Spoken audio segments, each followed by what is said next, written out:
Welcome back, everyone, to a brand new explainer. Today, we're taking a molecular factory tour. We're going to unpack exactly how mRNA drug substances are synthesized and controlled at a true industrial level. It's a fascinating journey of precision engineering, and I am super excited to guide you through it. To do this, we're pulling our insights today directly from a highly detailed training module provided by Whitehall Training. It gives us a really fantastic, structured framework for demystifying the rigorous steps involved in actually making these advanced therapeutics. So, here is our roadmap for today. We've broken down this manufacturing journey into 5 completely logical, easy-to-understand phases: the blueprint, the assembly line, protective gear, the cleanup crew, and finally, the final inspection. Let's start right at the very beginning of the process with Phase 1, the blueprint, which is all about DNA template control. Just to set our mental framework for this explainer, the major phases of this manufacturing journey flow in a very strict sequence. We move from having an initial DNA template to the actual synthesis of the RNA in the IVT reaction, and finally down to rigorous purification. The whole thing kicks off with a circular plasmid DNA template. But before anything else can happen, this template has to be strictly sequence confirmed, just to ensure it perfectly matches the approved design.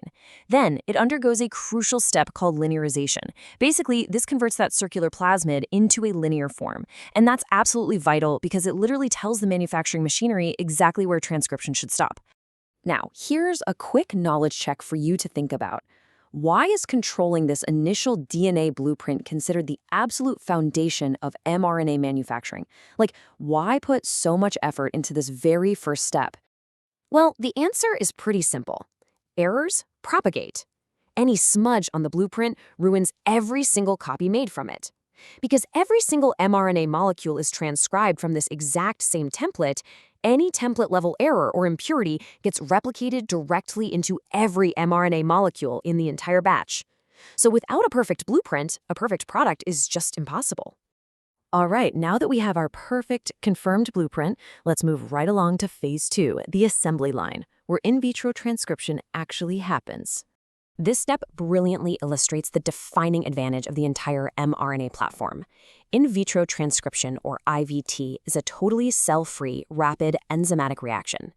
Basically, an enzyme called RNA polymerase synthesizes the RNA directly from our DNA template.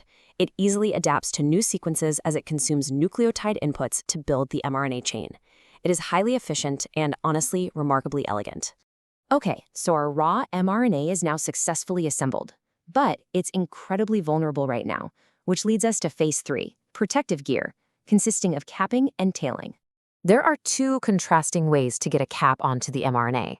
On one hand, we have co-transcriptional capping, where a cap analog is incorporated concurrently right during the IVT reaction itself. On the other hand, there's post-transcriptional capping. This requires dedicated capping enzymes to add the cap entirely after the initial synthesis is already complete. Both are valid strategies for sure, but they require very different process controls. Similarly, we need a vital poly-A tail attached to the end of the molecule. This tail can either be built directly into the initial template blueprint, or it can be added enzymatically later in the process.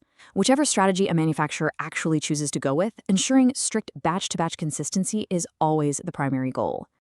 Now, capping efficiency is universally tracked as a massive key process performance indicator, but what actually happens if the RNA is left uncapped or gets improperly capped during this stage? The crucial takeaway here is that a cap acts exactly like a protective helmet for the molecule. Without it, the RNA is generally far less stable and significantly less efficiently translated by the body's cells. Basically, an uncapped molecule degrades incredibly quickly and completely fails to do its job, which directly ruins the medicinal potency of the final drug. So, with the synthesis and those essential protective modifications out of the way, we are left with a whole lot of leftover materials. It's time for Phase 4, the cleanup crew, dedicated to purifying our product. Purification strategies utilize targeted chromatography and filtration to meticulously sweep the factory floor, so to speak.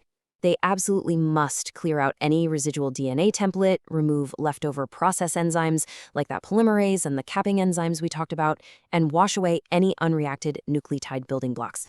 But the most hazardous factory debris of all is double-stranded RNA, or dsRNA. This is a process-related byproduct of the transcription reaction, and it acts like a massive biological alarm in the body. If it isn't strictly controlled and removed, it can trigger highly dangerous and unwanted innate immune responses in the patient. So getting rid of it is a huge safety priority. On top of that, the cleanup phase has to clear out truncated or incomplete RNA species. Now, while dsRNA is a process impurity, these short fragments actually represent product-related impurities. The entire purification design has to be strictly validated to clear both the dsRNA and these truncated forms, ensuring the batch consistently meets stringent purity targets. Finally, before this highly engineered molecule can actually be considered a finished drug substance, it faces Phase 5, final inspection, where we evaluate its critical quality attributes.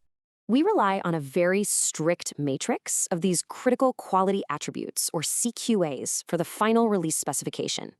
For example, cap efficiency ensures a high proportion of molecules bear the correct cap, while poly-A distribution confirms length consistency across the entire RNA population. Let's pause for one last knowledge check. How exactly do we distinguish the integrity of the mRNA from its identity? They sound pretty similar, right? Well, it's a really important distinction. Identity ensures the molecular sequence perfectly matches the intended design. Basically, it confirms we have the right code. Integrity, on the other hand, measures the proportion of full-length, intact molecules. It confirms we have the whole, unbroken physical structure. To round out the final release, the purified product is concentrated and buffer exchanged. It undergoes rigorous testing for overall purity and residual impurities. It's assessed for biological activity to guarantee functional potency, and it is strictly controlled for bioburden and endotoxins to ensure absolute patient safety for injection. And there we have it. We have successfully produced a pure, concentrated, and structurally perfect mRNA drug substance. But this leaves us with a truly provocative question for next time. How will this incredibly fragile, naked molecule actually survive its turbulent journey into a patient's cells without being instantly destroyed by the body's natural defenses? Keep learning, stay focused, and I'll catch you in the next explainer.